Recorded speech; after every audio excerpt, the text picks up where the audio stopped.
Ladies and gentlemen, my name is Jacqueline Foster, Member of the European Parliament for the Conservative Party.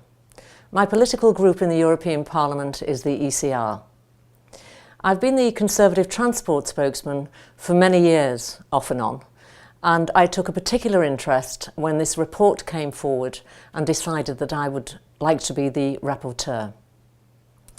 My background is fairly interesting, as before I came to the Parliament in 1999, I had spent more than 20 years with British Airways.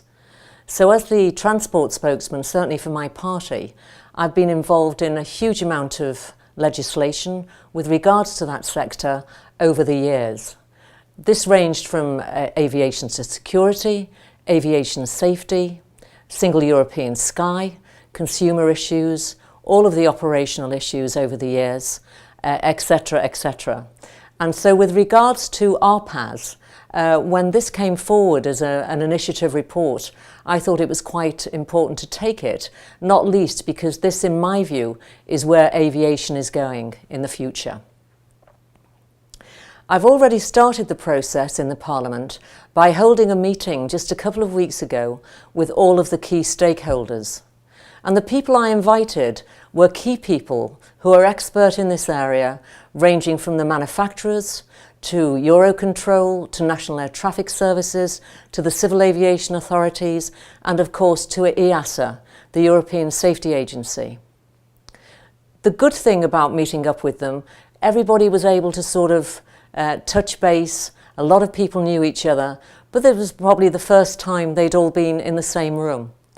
And the key point to having this meeting was what they thought about the Commission communication, which was pretty positive, I would say, overall, and I actually agreed with them there. But also in their individual areas, what we would need to address and look at if we were to take this report forward to make sure it was a success. I think just some of the key issues, without going into great detail, that came forward were the following, and I agreed with this. What we don't need is prescriptive legislation. What we do need is to keep an international approach, and that was very important, the fact that we know that JARUS is a very successful committee, which is international, and there are very, very good key players who are already involved from many countries on trying to solve how we deal with the rise in the commercial success, clearly, of the RPAS.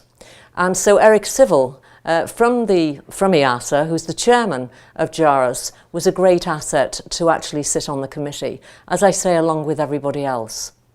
So that was, in my view, very positive for me, and I had great feedback, and I think that will play an excellent part in the way we move this forward. So finally, I think that the key points that were raised, and I think the things that I thought about following discussions with the Commission about their communication were as follows. That A, I'm not looking for a prescriptive solution to this. I'm not looking for just a European solution to how we deal with this.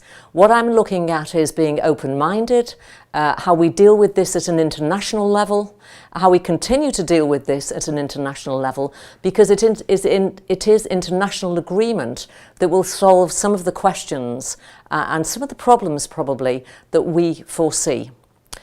There are three areas, as we all know. The top end, where we've had the military sector, which is the real high-end sector of this, I think is covered generally by aviation legislation. The very bottom end, we call it the Amazon end. We've got the children in the park, and they're playing with their little drones or playing with their little UAVs, and we certainly don't want to prevent them from doing that. But it's that huge section in the middle. And that's where we're needing to look, in my view, on a sort of case-by-case basis. There are fantastic things being done in this area, whether we're just wrecking railway lines, whether we're looking at power plants, where we're able to look at natural disasters where human beings cannot go in, and all sorts of things. And this is the huge growth area, and this is where we need to be able to see where we're moving forward on this. So they're the sort of challenges. I think your conference will, talk about these, discuss these. So I will, for my part as the member of the European Parliament and rapporteur, continue to have some dialogue, certainly with the stakeholders and with anybody else who's interested. And I think together we will be able to come up with a very positive solution, I think a very positive report. I'm sure my colleagues in the Transport Committee and the Parliament will be very supportive, because we think there are great opportunities with this report. There are great opportunities for all of us who are here. And on that note, I hope you have a fantastic conference, and I look forward to seeing you soon. And by the way, I wish you all a most progressive and uplifting conference.